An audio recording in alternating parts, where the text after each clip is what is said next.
the Republicans love to be in the opposition because it's easy to be deeply unserious in the opposition. Governing is harder. Governing is usually for grown-ups. This is not a party that can govern. And the fact is, it all comes back to, they want to run around. Oh, we've got this big mandate. Oh, yeah? How's that mandate working out? No, you got a 3-vote majority, if you're lucky. And as a result, you got to negotiate with the Democrats, or you got to negotiate with your own side. And your own side is filled with psychopaths. Hello, everyone. Welcome to The Next Level. I'm JVL here with my best friends, Sarah Longwell and Tim Miller of the Bulwark. Well, actually, we're here without you, technically. Well, I've touched Tim IRL. I put my hands on his chest. You laid hands on each other. Did he lick your face? Was there hugging? You know how he loves the face lick? No, actually, he accused me of not welcoming him more warmly. No, that's opposite of true. That is the opposite. That is so weird that is your memory. I was like, you're so excited to see me. It made me feel uncomfortable how excited you were. I was like, you seemed like you needed a warm embrace from me. And I assumed that you were being sarcastic because my recollection was that I stood up normally like a person and no, you seemed very excited to see me, and I was grateful for that. I am excited to see you. Happy you're here. Great. We have a debate tonight. Not we have the reason debate. Guys, come to this. It's doubles tennis. All right. So the Republicans in the House are preparing to go after their former colleague, Liz Cheney. This is sort of topic A. I think of this as a very canary in the coal mine kind of thing, where if Liz Cheney is facing serious jeopardy, then everybody else is going to have to really nut up. And I would like to know, I guess I just want to start with you, Sarah. What are your thoughts on level of 1 to 10, how sinister is this and how concerned should everybody be? It's pretty sinister. And in fact, look, so what happened yesterday was Loudermilk. You will remember Loudermilk for claiming that he was, he was giving... Loudermilk with Crowdermilk? Different guy. Sorry. Remember, he was giving tours of the Capitol to people who ultimately ended up being part of the storming of the Capitol? Yeah, I mean, just total coincidence. And so he was sort of roped, and this is, I brought this up on the podcast, maybe it was last week, maybe it was a couple weeks ago, that it was always going to be, I think, Liz Cheney and Adam, and basically the people who did the January 6th committee were going to be the first people when they are talking about retribution. And the reason is that all of the people that ended up in front of the January 6th committee all had to get lawyers, right?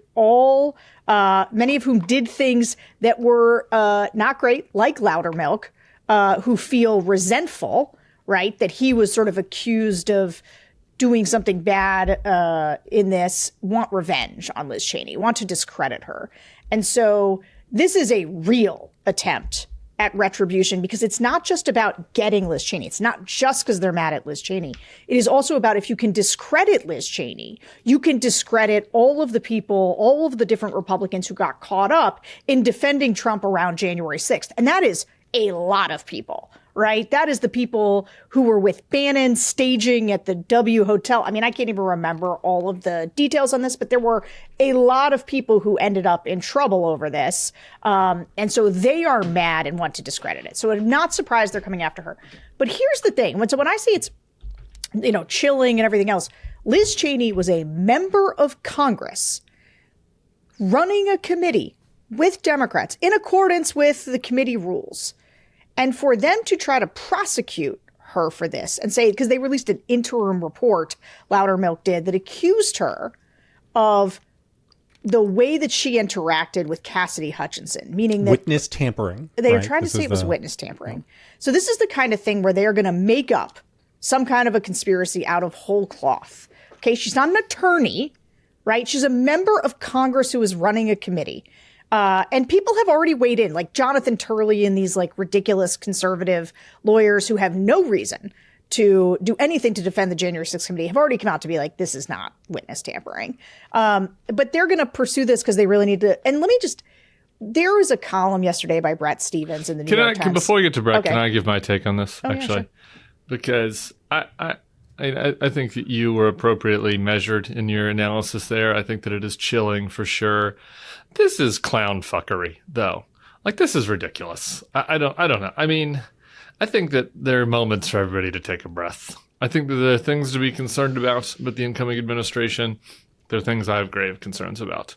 And I'm sure that this is annoying for Liz Cheney, and I feel bad for her that her courage is being met with, this kind of ridiculousness, and that this will cause an unnecessary stress on her life over the holidays.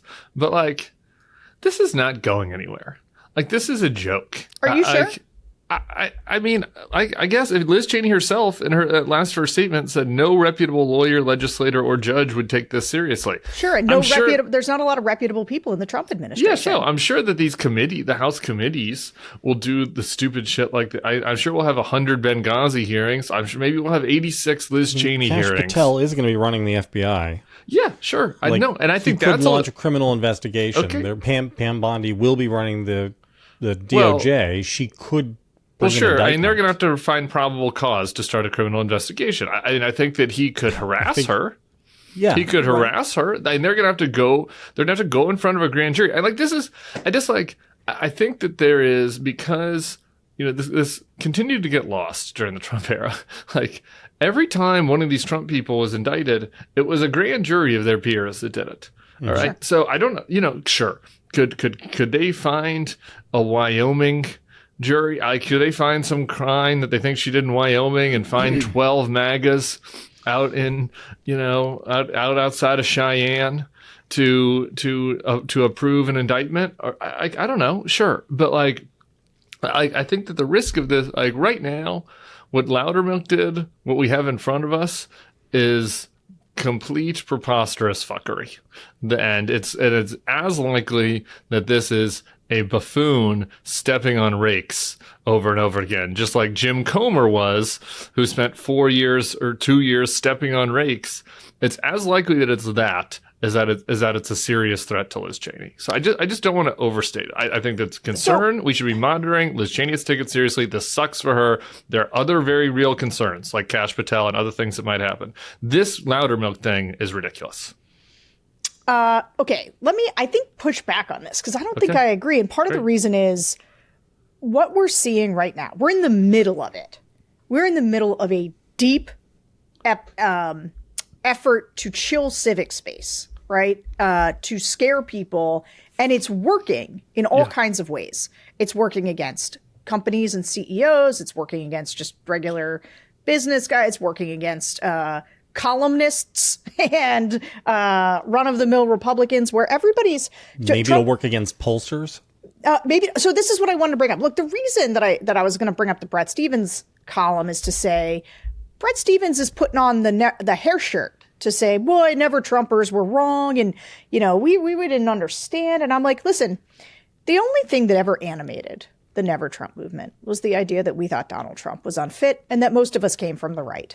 Okay. I think Never Trump might not be like the most helpful thing to talk about, because it contains, even in our little, raggedy band, it contains multitudes, including the likes of somebody like Bret Stephens, who basically not anymore.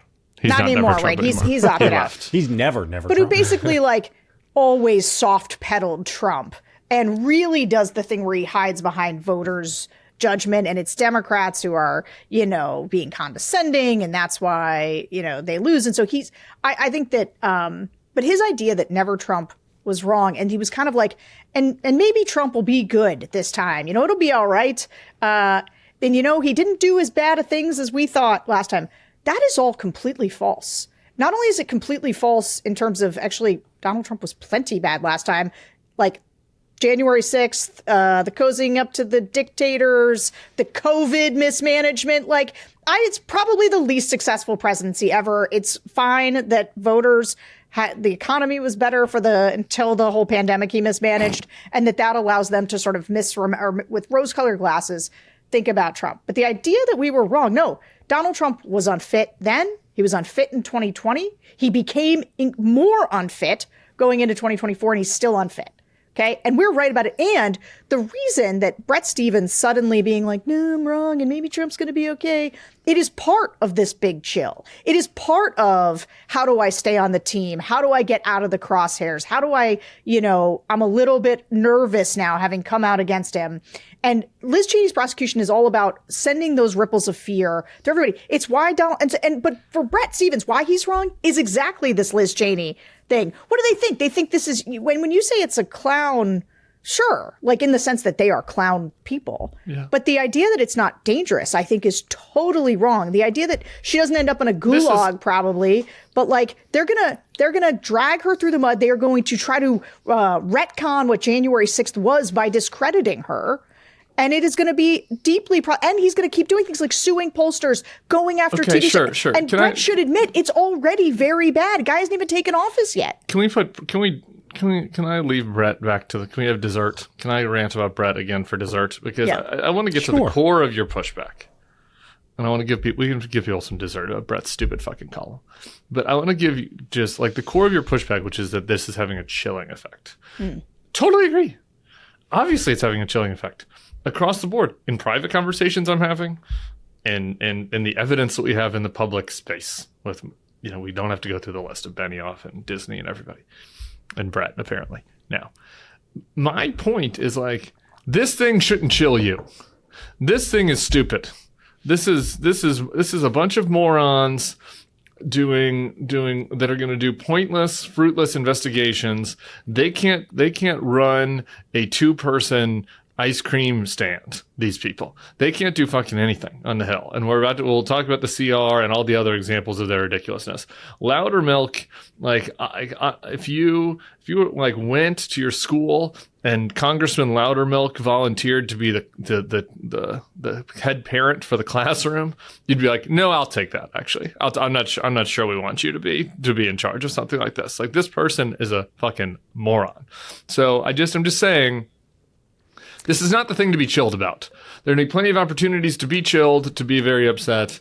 I just don't see it on this. I think this is ridiculous. I think this is Jim Comer and all of the things that we've seen over the last few years. It's a rare case where I get to be the one doing synthesis. Great. In a vacuum, I would agree with Tim, right? I mean, he is a clown, Loudermilk, and this is not a serious investigation, and they're not going to come up with anything serious. And if Christopher Wray was still going to be the director of the FBI, then I would say, yeah, okay, so this is basically in a vacuum because law enforcement is not going to go running after this, right? This is, Loudermilk is trying to throw a ball off the front porch and get the FBI to go chase it. I think Kash Patel is likely to chase it. And now we'll see. Maybe he doesn't. But also, this is going to cost Liz Cheney a lot of money, right? I mean, lawyers are expensive. And she's going to have to lawyer up and be real careful. And if there winds up being a criminal investigation, then, 10x that, 100x that. Now, Liz Cheney will probably be fine because, she's a Cheney and she's also real famous. And so if we needed to start a Liz Cheney legal defense fund, people would give to it. But there are going to be a lot of people further down the list who would be totally naked in this case. And that's why I do believe, I'm not at like DEFCON 11 on this one, but it's real concerning to me. And I appreciate. So I'm midway between the Cheney. two. You don't think the Cheney crime family is like that's? You think that's going to land? Someone going to get shot in the face. You think that the House Republicans branding them as the Cheney crime family is going to really get somebody behind bars? Maybe Congressman Loudermilk should go hunting with Dick Cheney. See what happens. I will say, I think I stand by we should be chilled, etc. Also, I think picking Liz Cheney as your first target might be a mistake because Liz Cheney is going to tell these guys to go F themselves. She's going to stand by the work.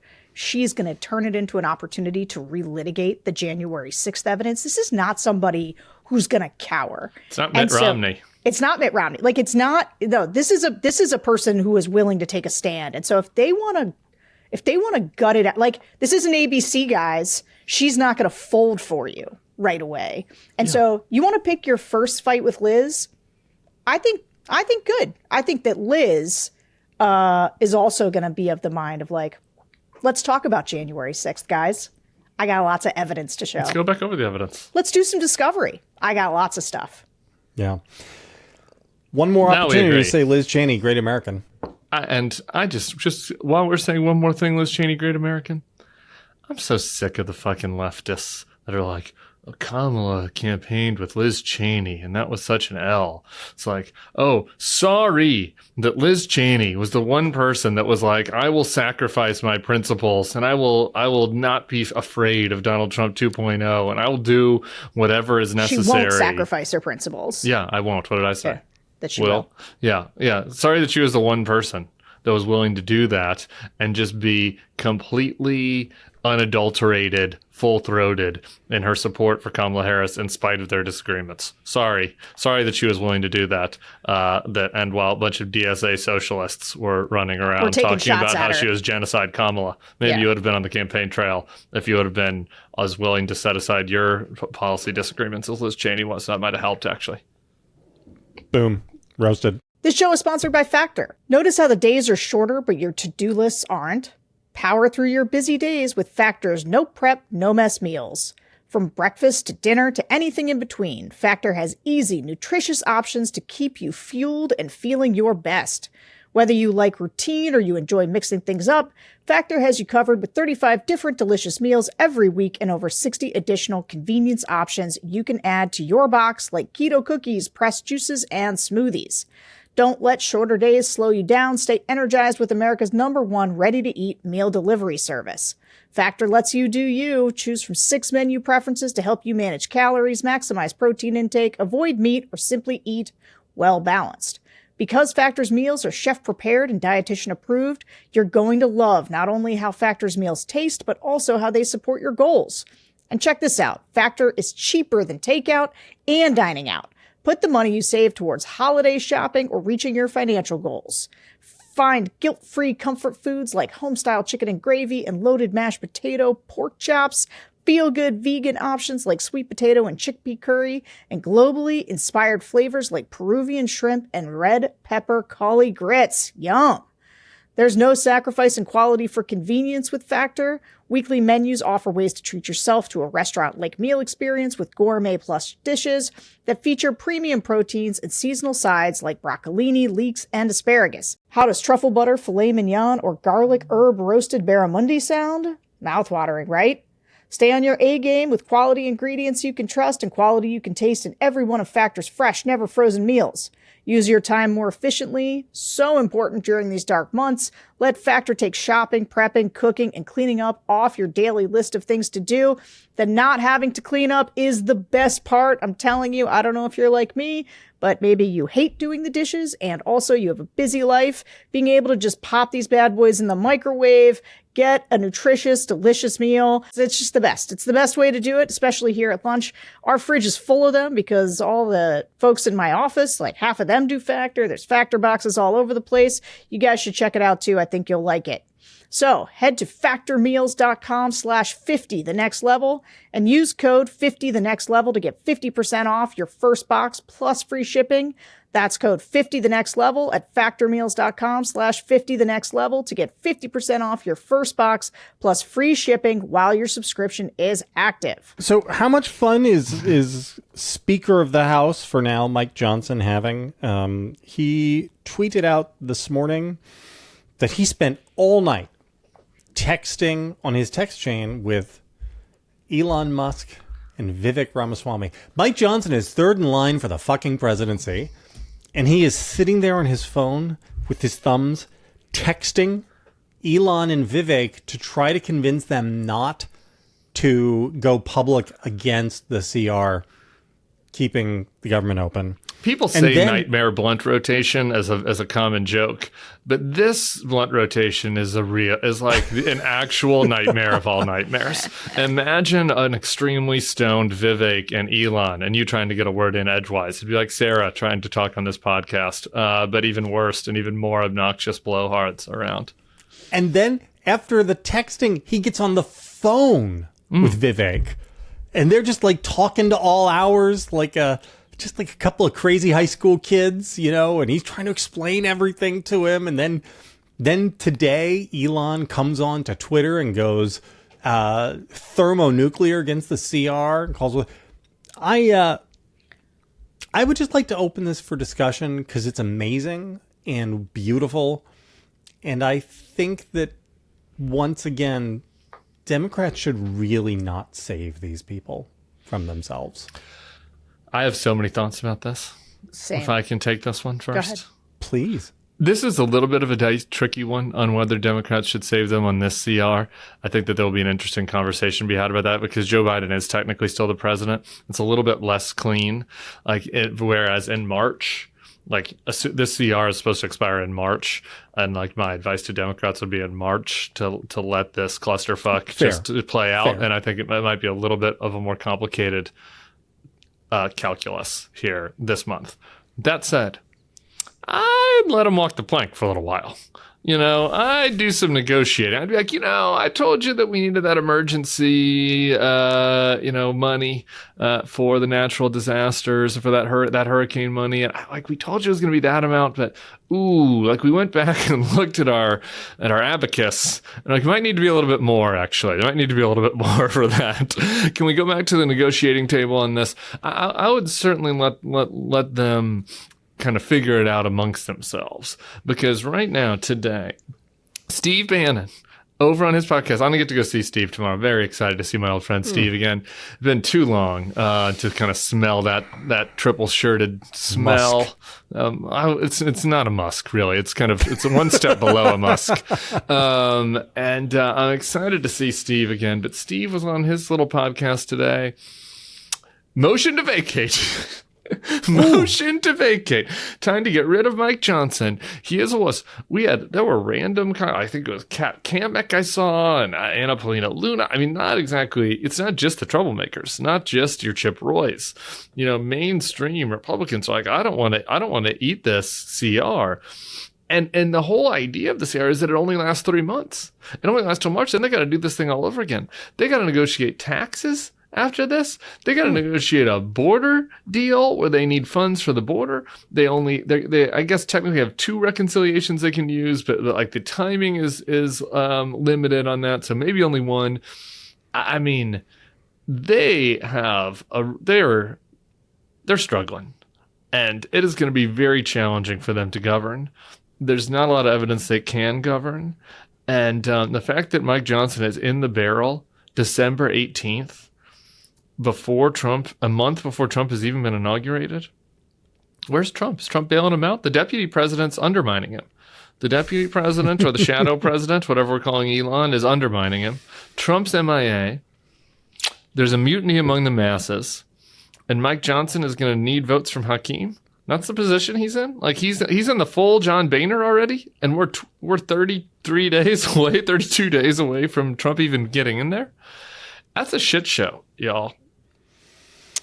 And I would just like to offer, because I agree with all that. That was basically my take, except that Tim said we had to wait for the candy.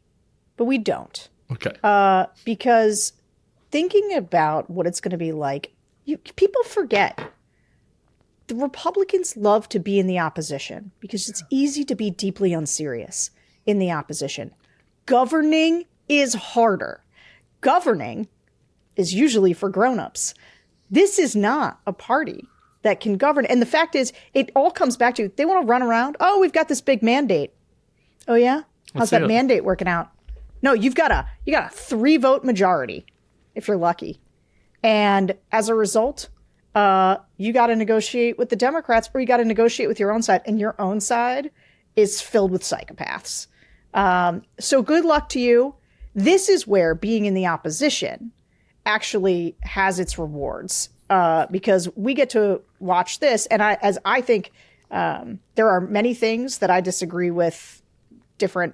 All of us sort of disagree on where we might want to let Republicans sort of hang themselves on these things. And I have damage mitigation for regular people but not on things like this. Like, this is the kind of thing that you force them to walk the plank on. Walk me through the bail them out now, but don't bail them out in March. I understand that, like, if you kill them now, then I guess they can blame Biden. But also, couldn't you just not bail him out either time? Because even if they blow it up now, they have to do it again in March also. Maybe. No? I think that there is. I think that there is a both a political and just like a pragmatic government argument for not bailing them, or for being more prudent this time. The political argument is, like you said, it's a little bit more complicated of a story. Biden is the president, so like if the government shut down before the inauguration, there's still like, obviously the Republicans would be to blame, but there would still be the Dementia Joe on his way out. Like, it's a total shit show. Couldn't do anything. I mean, like, whether that's a good faith argument or not, I see that. it's like, it's an argument that they would have. The other thing is, like, this really is the Democrats' last chance to, like, get money to people in need, and maybe they should. Like that would be the goody two shoes reply. So I just think on both sides, but I wouldn't be too perky about it. I certainly would kind of let things play out and drive a harder bargain, ask for more money. If you bail them out now, that somehow they find a way to wriggle out of the vote in March? This is what I'm saying. Like, they are panicked. Well, Republicans are panicked. Yeah, well, now. no, the CR. The CR expires in 3 months in March. The current CR expired with that Johnson is putting forth. And the other thing is, I guess, maybe you deal with the devil on Mike Johnson, but I mean, if we're really in a Boehner situation where Johnson extends the government with 100 votes and 100 like more Dems than Republicans, right? Which is where McCarthy was and where Boehner was at times. Can he survive that? When you bring in the new Congress, isn't there a new speaker? Maybe. And isn't that the candy? Like, yeah, let's watch them depose Mike Johnson. Great, but also, I love that Elon Musk is just going to be setting policy via Twitter and via texting, and he is going to basically take his sort of stoner whatever mentality to the federal government and tell them, and he's going to hold their feet to the fire. He's going to hold these Republicans' feet to the fire, and you know what? That's going to be fun. And remember, Elon said there has to be pain. Yeah. So Elon's not worried about pain. He said there has to be short-term pain for people. That was part of the campaign that they put forth. How long until elected Republicans want to murder Elon Musk? I don't know. Isn't it great to find this? It's fun. How many? Pretty soon, right? I mean, like, you can sense coming out of the Republican caucus this fucking guy energy. Because this guy is on the outside with his yachts and his planes and his rocket ships, making their lives difficult and acting like he knows how government works. And well, also, here's what else is fun about it. Because right now, we're hearing from Elon and Vivek. We're not hearing from Trump at all. And these guys are sitting there being like, listen, I have my Trump-branded knee pads, okay? That is a thing I have lived with. That is a thing I understand. Do I have to get Elon? Do I have to get Bitcoin purchase knee pads now for him too? Yeah, and also, what about when it's all at odds, right? Like what? Like, and Trump. Part of why Trump is staying out of this. Who knows if Trump is even interested in governing? Maybe this is just Trump's reality show cabinet where he gets to sit back and watch the show. That seems perfectly plausible. But Trump is nowhere to be seen, and these guys got a text with Vivek and Elon, and that's fun for us. Can you imagine? So Vivek read the whole CR, he tweeted. Vivek's like, I wasn't going to weigh on this till I read it all. And I read it page by page, and I got to tell you, Speaker Johnson, nothing but respect, but I'm not seeing it. A lot of waste here. And it's like, not only do you have your Trump knee pads and your Elon shin guards, now you got to listen to his little fucking butt boy too. I got to be lectured by the guy that finished in 6th place in the primary that's never won anything. I got to be lectured by him. I mean, just remember what it was like to listen to Vivek talk for the 13 minutes that he got over the course of a debate.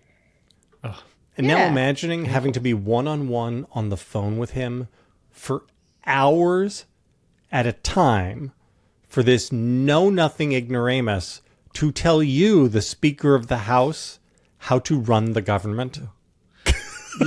You know who saw this coming? Was Sarah's boy, Kevin McCarthy.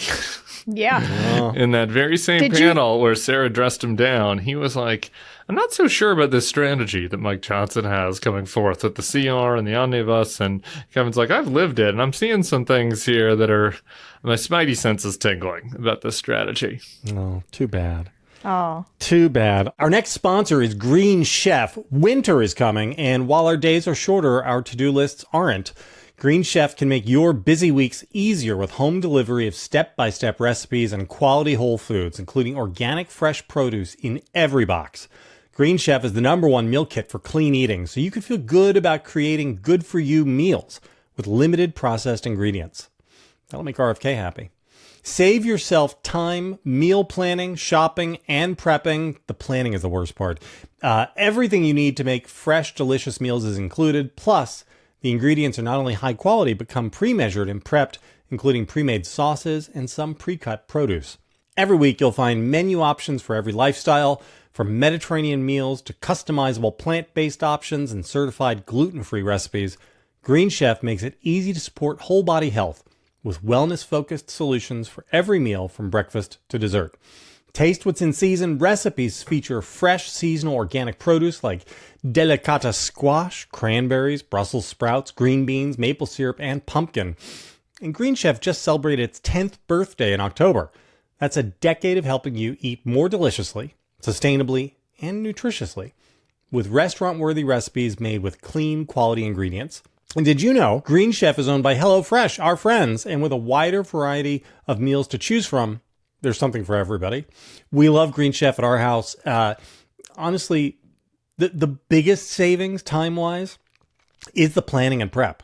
Not having to think about what you're going to eat, not having to go to the store to buy it, and then come home and you're bringing the kids with you to the store and they're fighting in the back of the car while you're driving over to Acme. It is great to be able to make those problems go away.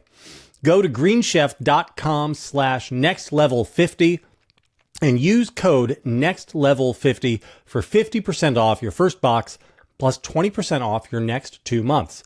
That's code nextlevel50 at greenchef.com/nextlevel50 to get 50% off your first box plus 20% off your next 2 months. Get the #1 meal kit for eating well today.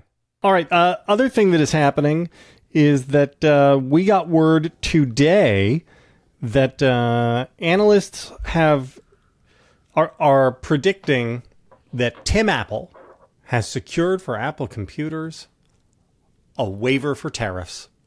No tariffs on Apple products because Tim Apple went to Mar-a-Lago and made himself right with Trump. Tesla probably won't be subject to any sorts of tariffs. That's all fine. That's how we're going to run the government now. The free market's so fun. Oh, capitalism. We got to save capitalism from communist Kamala Harris and have real capitalism where anybody who goes to Mar-a-Lago and pledges fealty to the president and the great man gets what they want and their business gets exempted from tariff. And puts their hand over their heart and sings the rebel national anthem sung by the January 6th choir, as Mark Zuckerberg did. Oh, what great singers we have in the DC gulag. Those great January 6th patriots. I love hearing their voice, their alto, their soprano. This gets to one of my concerns, which is that the tariffs, which are going to be this great crippling thing, are actually never going to materialize. We'll have some tariffs targeted towards perceived enemies of Trump. Although, to be honest, who's going to be an enemy? Right? What business is going to say, no, I'm going to stand on principle? Of course, none of them are. They're all going to get right with Trump. And there will be very, very few extra tariffs. And it'll just be, and he'll just declare victory. See, it worked. We did the tariffs and we did them so strong. And now our great country is great again. Victory. Right? This is Lee Greenwood. Take it away. And really? You think? I mean, it's true. I did a YouTube yesterday with my friend JJ McCullough, who's a Canadian YouTuber. Some of the Canadians in the comments did not like my Mountie jokes. By the way, they thought I was a little. Did they have sternly worded? I mean, I'm sure they were polite when they objected to your Mountie jokes. They were polite, but they were hurt. That I would that I would participate in these sorts of stereotypes. Yeah, I notice you don't do that to David Frum. It's only to JJ that you make Mountie jokes. Some of them were like, you needed to have David Frum on. I'm like, do you need David Frum have other business? Okay. It's JJ that needs to focus on the Moose Lodge and all the things that's happening with your little eyes. Terrence and Phillip. Anyway, Terrence and Phillip. Even the Canadians are folding, which was the point that I was getting to. Right? When you're like, who is going to be an enemy? Why nobody's going to be an enemy, right? Because it turns out it's easy to get business, on America's good side, right? All you just fly down there. Right. Did you see the press conference with the? I was about to call him Modest Yahoo because that was the singer. What is his actual name? The SoftBank CEO. No, I don't know what you're talking about. Masa-san. Mm-hmm. You didn't see this press conference with Trump? It's this I heard about it. 5'1" Japanese guy Uh-huh. who's like one of the world's richest people. SoftBank, head of SoftBank. And it's like, I'm going to invest $100 billion in the United States thanks to Trump to avoid the tariffs. And Trump got to announce this. And then at the presser, he's like, why don't you do 200? And he's like, ooh, you drive a tough bargain. He's like, oh, you're such a good negotiator, tall orange man. Like, you're such a good negotiator. What? Nothing. He didn't say tall orange man. He did not, but I mean, Trump is like 3 feet taller than Masa, he's like, okay, sure, we'll go for 200 billion, and the whole thing, like, it's just all a farce. Like, this all happened in the first term. Farce. Tim Apple was like, oh, we're gonna build these new plants here. How's that big Apple factory in Wisconsin They going? built nothing. Remember the groundbreaking? They went there with the gold shovels, and Tim Apple was like, yeah, look, we're going to make all our iPhones in Wisconsin. You think SoftBank is making their investment decisions in America based on arbitrary numbers that Donald Trump threw out there? Like, of course not. He has to be responsive to shareholders and investors. It's like the whole thing is ridiculous. May I remind people That's how real business gets done on TV, Tim. It is The Apprentice. Yeah. Among Masa's many investments Yeah. was WeWork. And That was a Masa is tough one. famously the guy who sat down with Adam Newman when Adam Newman pitched him his ludicrous idea for WeWork. And Masa was like, I see where your head's at, but I need you to go bigger and crazier.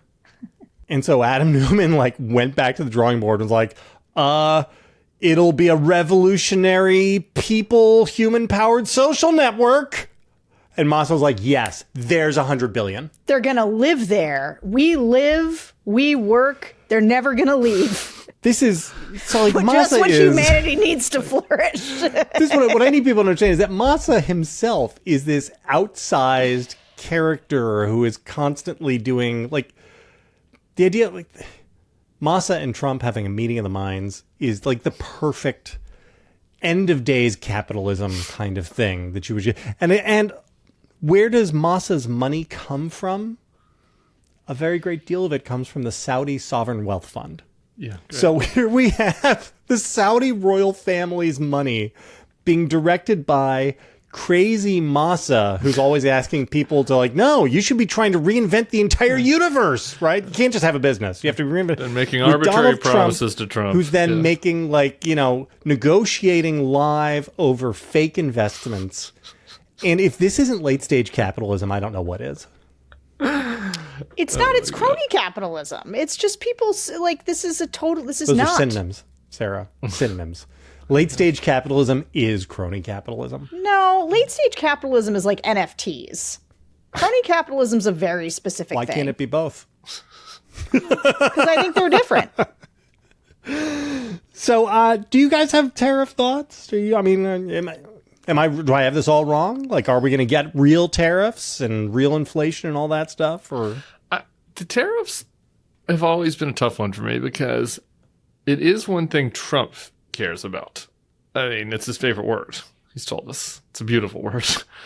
But unlike the deportations, and unlike the firing of everyone in the administrative state, the deputies that he's put in charge of the tariffs aren't really fully on board with the mission. You know, I mean, Russ Vought and Stephen Miller are fully on board with operationalizing a mass deportation and mass firing regime.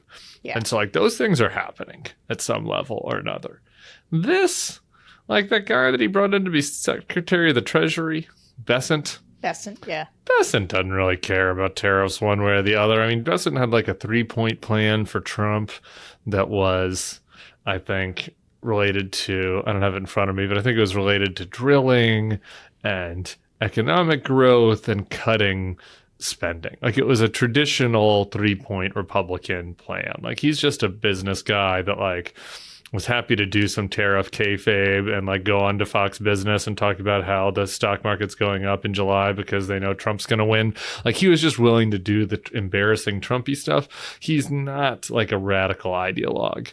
And so I think that Trump will push for them at some level. That I think it is of those 3 points, the Schedule F deportations and this, it's the thing that is the most likely to be fake. Yeah. And even you think JVL deportations part might be fake. I think tariffs are even more likely than deportations to end up being fake. My view is that the Schedule F stuff is the most likely to be real. Yeah. Because that is the one that relates most to power for Trump the person. Yeah, right. Like, Trump genuinely has an interest in making sure he's got loyalists populating the government, and anybody who might, like, know how to do their job but be skeptical of Trump, he's got no use for. Yeah. So those, I agree that that's probably, like, the most likely to happen, is kind of the cleaning house on the civil service. I think, I tell you, I've talked to a number of business folks in the last however long, and that's funny. They really don't think he's serious about either the tariffs or the mass deportations. Like, they think he's going to do photo op type stuff, and they're like this. They're sort of like, hopefully, because they have, like, the second he starts raiding companies, like, if the American military or somebody else is raiding American companies to get rid of the labor that they employ, which is made up of many undocumented people, they don't want that. And so Trump is going to have a lot of people in his ear. I read something the other day about how people keep Trump from making bad decisions, is that they tell him the stock market's going to go down. Yeah. Because he uses that as a signifier. It's almost like a poll to him about whether or not people approve of what he's doing. And so as much as he loves tariffs, because you get to, like, punish people that you don't like, and you get to, you know, sort of take control of whole industries and their economics. If the markets go down, or if he fears the markets will go down, or if he fears that the mass deportations will cause businesses to freak out and the markets go down, he can be talked out of a lot of things, I think, by, like, fear of the markets. So we'll see. I saw some piece today estimating that the construction industry's workforce in Texas could be as much as 50% undocumented labor. Yeah. Great. You're gonna do something that will take construction to a halt in Texas? A deep red stuff? Come on, let's do it. Oh, let's do it. Here would be my pushback on the take him seriously but not literally on tariffs crowd, which is most of Wall Street. Like, tariffs are Trump's go-to hammer, and he's in there for 4 years. We made a 4-year commitment to him. Actually, it hasn't even started yet. Clock hasn't started ticking on the 4 years, guys. Bad shit's gonna happen, right? Like, there's gonna be a influx of migrants from somewhere. You know, there is no. Going we don't to have be, caravans during the Trump years. Don't ever have any caravans. There's going to be, you know, some world leader is going to be mean to him. There's going to be now, like, I don't know, like, oil prices are going to spike. Like, it's like when there is an outside crisis, his instinct is going to be like, oh, well, we should tariff those fuckers. That'll get them in line, right? And so, like, I do think even if, like, the first day 25% stuff doesn't actually happen, it's going to be hanging over. He's going to be hanging over the head ahead of these people forever. And like eventually over the course of the 4 years, you would think like he would have to do it, or, you know, or else they're, you know, they'd have to call his bluff one of these times, you know, or else he could just kind of be sundowning over the course of the 4 years and like spend the last 2 years golfing, I guess is another possibility. Well, one of the things that I plan on doing at least once a quarter over the next 4 years is a newsletter saying where my tariff's at, where I try to shame MAGAs for not having the tariffs that they said were going to fix everything. Yeah. Where my tariffs at? It was going to pay for, wasn't it? Did Trump saying that in the New York Economic Club, the tariffs were going to pay for free child care for everybody? Yeah, universal child care for tariffs. Universal child care. We should effort that clip. Our last sponsor is Soul, and Sarah's got a Soul, and I got a Soul this Christmas. What kind of night is it for you? A single, double, triple, or quad? I'm not talking about alcohol. I'm talking about Soul's out-of-office microdose THC gummies. And if you're coming to watch me and Sarah debate some libertarian bros tonight, I got to tell you, it might be a quad. Soul's new out-of-office gummies are perfectly microdosed with hemp-derived THC and CBD to give any day that chilling on the beach vibe, which you can now buy in all 50 states, thanks to the 2018 Farm Bill that my husband Tyler worked on. So way to go, Tyler. The out-of-office gummies help you get that much-needed me time at the end of the day or during the day. They're convenient and delicious. Out-of-office gummies give you that warm, fuzzy, euphoric microdose feeling without sending you to the moon. You can go for a jog, watch your favorite TV show, or head out to a party, whatever floats your boat. I'm doing too much content for you people. And I got to be fresh. I got to be on the ball. I got to be on my toes with the Bon Mots, you know? So like when we're having the back and forth. And 2 glasses of wine in your 40s, that makes you sluggish the next day. But still, the stress of having to talk about Bret Stephens and Pete Hegseth, that weighs on me in the evening. And so, you know, sometimes when I turn on the Nuggets game, it might be nice to go for a single, just a single for me, but go for a single gummy, and it gets you a little bit calmer, lets you enjoy the game a little bit more, and makes waking up the next day a lot better. Soul was founded 5 years ago by brother and sister duo Mike and Angie Lee. Mike's a former boxer, and Angie is an author and professional speaker. They wanted to create natural alternatives to medication that tackle problems they deal with, like sleeplessness, anxiety, focus, and pain. And Soul's products are grown right here in the USA. This holiday season, give the gift of Soul. Head to getsoul.com and use code TheNextLevel for 30% off your order. That's 30% off your order using code TheNextLevel. One last time, getsoul.com and code TheNextLevel for 30% off. All right, quick hit on drones. Do you guys have drone thoughts? No, this is one of those stories that I just absolutely ignore until somebody tells me I need to pay attention to it. I have some thoughts about how stupid people are, and just how amazing it is about our nation. You know that. It's okay, well, what are the drones? Did somebody figure it out? It's literally as if there was a, kind of a vision in the sky, and one person was like, I believe that I saw an alien or an angel, and then everybody's like looking out and there. But there are drones. Yeah, sure. Okay. Yeah, and there were some there were some ones that were gathering, I guess, around military bases that people were concerned about. But then everybody started being like, boy, look, I haven't looked up at that sky for a while. What's that light? Oh, yeah, that's a star. All right. So let's give people their candy. Did you not have thoughts about drones, JVL? Why did you have it on the rundown if you had nothing to say about it? Well, it's in his newsletter today. I know, because I read the first part of it and stopped at the drones part. I haven't read the newsletter yet today. Wow. Hurtful words, Sarah. Hurtful words. All right, let's give people their candy. Bret Stephens, who we danced around a little bit in the beginning. I wrote about him for the newsletter today. Tell me what you wrote. Why don't you read me a little bit from the triad? You know, I think I'd like to let Sarah summarize my arguments for you. Sarah, would you like to give the class a book report of this book you supposedly read? I did read it. Can I recount it is the question. Which is, okay, you said at one point that his argument was silly. You pointed out that he tried to make the case that Donald Trump was actually really the one who was tough on Russia, but he caveated it ever so carefully with before Russia invaded Ukraine, which was most of Biden's term. 3 years. Yeah, which leaves 3 years of Biden's term. Right.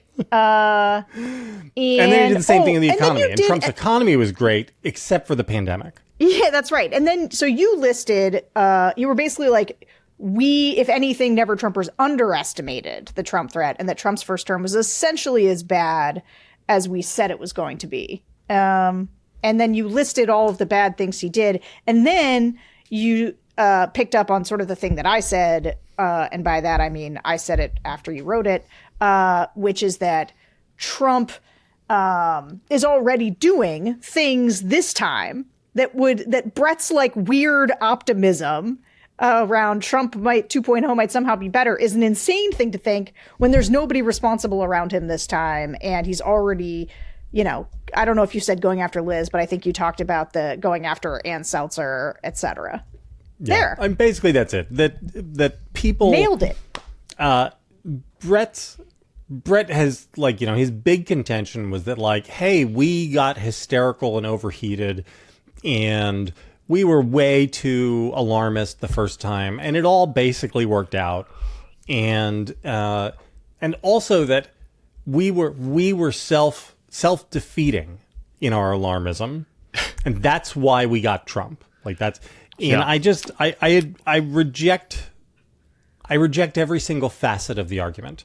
Like, yeah. A, it turns out we were right. B, Trump was actually much worse. And the weird way in which Bret elides the bad things that happened during Trump's administration are gobsmacking to me.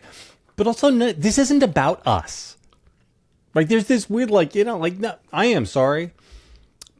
The low information, low propensity swing voters who came out in Michigan and voted in the first election forever did not choose Donald Trump because they read Tom Nichols and David Frum, and they sat and they thought about the arguments. They went, a little overkill. I think these guys there, Mr. are Frum. a little bit overheated. I'm afraid I have to vote for Donald Trump. That is not what happened. This isn't about this idea of I'm going to put myself at the center of world events. Yeah. Give me a fucking break.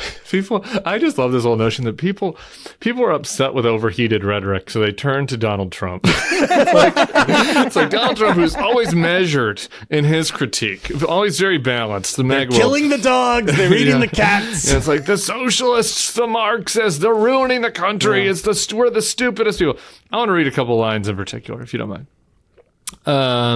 Just going through it right now. Who and what is Trump? He's dishonest, but authentic.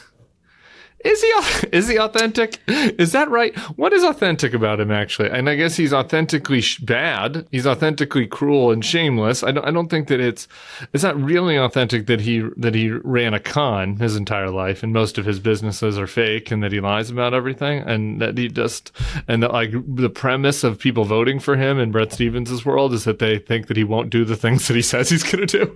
He's authentic, but also we're confident he won't do the things that he says he's going to do. He's both of those things at the same time. It's truly amazing. He then says that his movement is patriotic and angry. Again, I have to disagree, I guess. I mean, I think that the only movement that has stormed the Capitol waving flags of rebel nations, raising the rebel Confederate flag, raising alternate American flags. Yeah, raising flags with their cult leader's name on it, storming the American Capitol, attacking police. I wouldn't say that's patriotic. I don't think that anyone would say that was patriotic if that was a Black Lives Matter mob, if it was a pro-Palestinian mob. I don't think it would be. I don't think there's any other context in which a mob could storm the Capitol and then people 4 years later would say still it is a patriotic movement. Such a great page. No, they got a little excited. A little over their skis, Tim. Okay. Moving down, patriots. I'm just going one paragraph at a time here. That's paragraph 3. There. Paragraph 4, he points out that some of Trump's anger is correctly directed at a self-satisfied elite that thinks it knows better, but often doesn't. I mean, have you looked in a mirror? So you need to hit this point hard because Bret does a very specific thing in many of his columns, which he does this elite, smug, I take the voters very seriously and I treat them with respect. Unlike these other elites, I'm like, really, Bret? You hang out with a lot of these great patriots you're talking about, a lot? Because he keeps in his column sort of being like, yeah, sure, there's a fair number of white supremacist types or more racism than one would like. Sure. And here's the thing. I'm on the side of not all the voters who voted for Donald Trump are bad or evil. But Bret's defense here is to do a thing that I think a lot of people are doing right now, which is, hey, we live in a democracy. Trump won the popular vote and the electoral college vote, and therefore Trump has legitimacy in a way maybe he never has. And there's a way of hiding behind voters without being able to say, and I said this at DealBook because I believe that this is true. I think you can respect the will of the voters. They get the president that they voted for. It does not mean that they're right. You do not have to. For instance, we're not running around lying and saying that actually Trump lost. That's right. That in fact, is how one respects the will of the voters. And I guess I would just say, if you're including a category of the self-satisfied elite that need to be taken down a peg, it would be hard not to include Bret Stephens, Elon Musk, and Donald Trump in the bucket. I mean, like, they are all elites in their own way, and they all are very self-satisfied. I'm pretty self-satisfied. I'm just saying, it's interesting that it's only the liberals who are the self-satisfying elite that need to be taken down a peg. The other self-satisfied elites are fine. He goes on. Trump points out hypocrisy. He says, here's one example. Why were the same people who demanded investigations into every corner of Trump's family business dealings so incurious about the Biden family dealings? Like, for example, curiously high prices for Hunter's paintings. It's like, I concur. Hunter should not be giving $1 million for his shit paintings. Bret, you got me. But like, Donald Trump's son-in-law got $1 billion from the Saudis. I just like, can we just have a little perspective here? Like, sure, investigate Hunter's paintings. I'm on board for that. They did. There were plenty of investigations. Never Trumpers never quite had the point. And this whole thing is just like we. And then you get down to the point you were talking about, JVL. Never Trumpers also overstated our case, and in doing so defeated our purpose. And this is the core of his argument. And I just disagree on both counts. I don't feel like we overstated our case. I feel like you could probably find an example of where I used a tad bit of hyperbole that was slightly unfair to Mr. Trump. But I think most every criticism of Trump has been right on the money and has been well earned. And he is the most flawed person I think I've ever encountered. So there are many flaws to cover with him. And like to the idea that this hurt the cause, it's just like, I don't.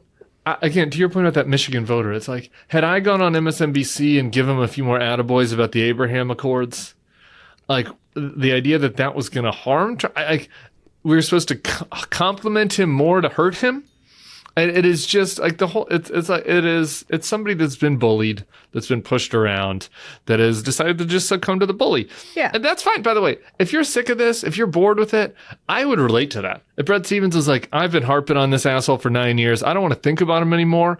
I'm done with Never Trump, because what I'm going to do is I'm going to write a book about, the history of the Arabian Peninsula, and I want to dig deep onto that, and that's what I'm going to spend my next 4 years on. Good luck, everybody.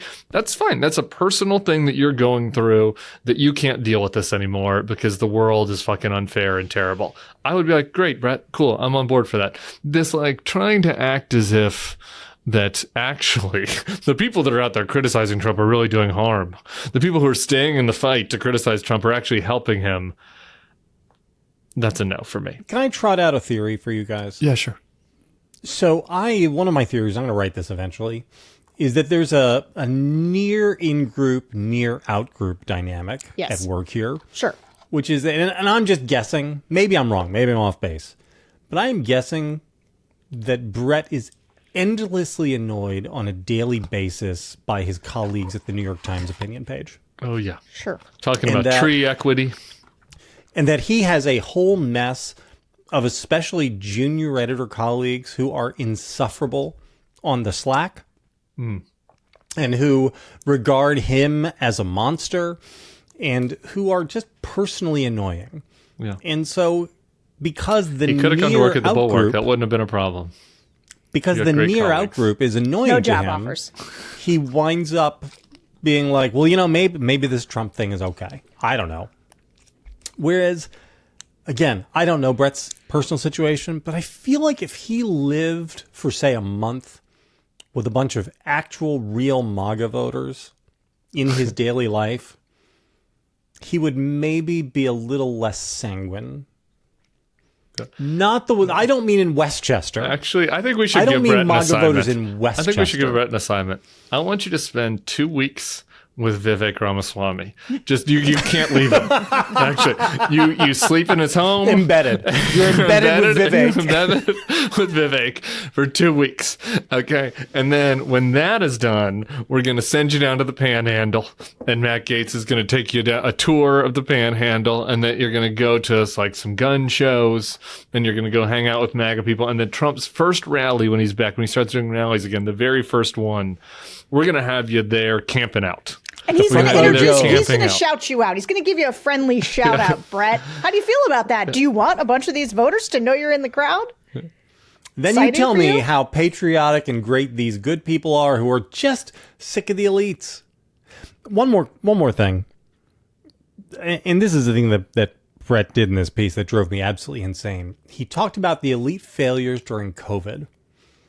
This is a thing I've written a lot about. In all of our COVID after action reports, the only failures anybody seems to recognize are the elite failures of COVID hawkishness.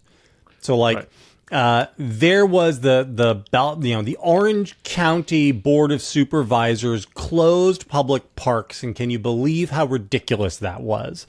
That was We wrong. got to learn a lot for how bad it was. Or I agree with that. in Massachusetts, they kept schools closed and virtual 6 months longer than they should have. And this is terrible, and we need to learn from that. It was terrible. Nobody seems to be interested in learning from the fact that the federal government dissolved the Pandemic Planning Task Force in 2018, or that the President of the United States would hold daily briefings in which he told people to inject themselves with bleach, or that he failed It was more like you could bring the light inside the body. Yeah, you got to be technical these days, JBL. You got to get it right. It was you could use the bleach. It was could you use disinfectant? Right. And then maybe you could bring the disinfectant inside. Inside My point the is that body. 1 million fucking Americans died. 1 million people. And everybody is now just like, yeah, okay, whatever. But if I had said to you on February 7th or whatever the day, like, COVID really broke out. When Tom Hanks got COVID. Right. Like, If I I'm could- from the if I- future. And a and I'm million just going to people tell you, die of 1 this thing million that Tom people are Hanks going to has. die. You tell me, what's your level of freak out? People would have set their fucking hair on fire. Oh, my God. And instead, we're just like, yeah, whatever. I mean, the real problem is that people made us wear masks. That's not the real problem. There were a bunch of suboptimal You policy. can have more than one problem with all of it. Sure. But the real problems were the federal government's response. And there were a whole bunch of people who actively fought against and put out misinformation about COVID that wound up getting people killed, like Rush Limbaugh, who went around telling people COVID isn't real, it's just the common cold, and Clay Travis, and people who... Herman Cain. there are real- Herman Cain's death is never included on the list. It's like, remember poor Herman? He went to that indoor rally that they had at the height of COVID. It's like in Tulsa. Tulsa. There are real things to have learned from COVID that have people, nothing to do with like, they presidential made us wear candidate masks died. on planes. And the fact that Brett just sort of is like, yeah, the problem with the elites during COVID. Give me Speaking a of break, elites that man. made mistakes, the president did almost kill the former governor of New Jersey with COVID. You'd think that was a mistake that people might want to reflect on. And now he's just putting out AI-generated memes of him eating McDonald's. So the McDonald's thing, can I just say, I have to admit something. I laughed. Every once in a while, Mr. Trump gets one. He doesn't make me laugh when I hear his voice, but when it's just visual, it was a funny joke. That said, we did have to go through this whole thing where it was like, again, the Maha, they're like, oh, the elites, those elites making fun of regular people who go to McDonald's. Not Mr. Trump. Not Mr. Trump. He goes to McDonald's and he puts on an apron, and you can see his moves and he feeds people French fries and he's just a regular Joe. And then it's like, well, wait a minute. No, Donald Trump just made fun of Chris Christie for eating McDonald's. Guess not a regular Joe. That hypocrisy didn't land with Bret. No, it's because Trump's the authentic. only elite hypocrisy. It's only elite matters. hypocrisy, not the Only two-time elite president's hypocrisy. hypocrisy. That does not count. All right, guys. Good show. What a good show. Incredibly long show. Can we do 12 more minutes on Bret Stephens' column? Because I have a few more, things. That's for the champagne tier. I didn't make it. I literally, my feedback was only on like the first 40%. And we've got a lot more of the column to get to. We can do that next week, I guess. All right. We'll Sorry, do one somebody more else show. will write another column about how never Trump is wrong and like we're responsible. Can't wait. This is our last show before Christmas, says Next Sebastian. week is Christmas. And, Actually, and I have a couple of presents I haven't bought yet. What'd you get Sarah, me? you and I are going to do a secret thing next week early, right? Yes. Aren't we? I'm Did you for get it. me? You didn't get me a present, did you, Sarah? Of course I didn't get you a present. Oh, What would I thank get God. you? I get you a lumen. Thank you. Some And I got you some Zbiotic. Aura frames. Thank you. I love my Aura frame. Oh my God. Do you know what picture's on my Aura frame right now? Let's look at it. Oh, I'm tired. This is free Boy, this show advertising. is really off the rails now. If you advertise I've with lost us, control. this could be a moment that you get. You and Hey, look at us. JVL is looking a little chunky. That's pre-lumen JVL. Thanks, man. Appreciate that. Yeah, Looking good now. that's just happened. All right, guys. Good show. Long show. Merry we'll be Christmas. back after either Christmas or New Year's. Who can say? I want to do a If show you're New not Year's signed week. up yet, go to thebulwark.com, sign up for all of my stuff. You could have read me on the Bret Stephens today if you It had was been. delicious. And hit like, hit subscribe, follow the channel. We'll see you guys soon.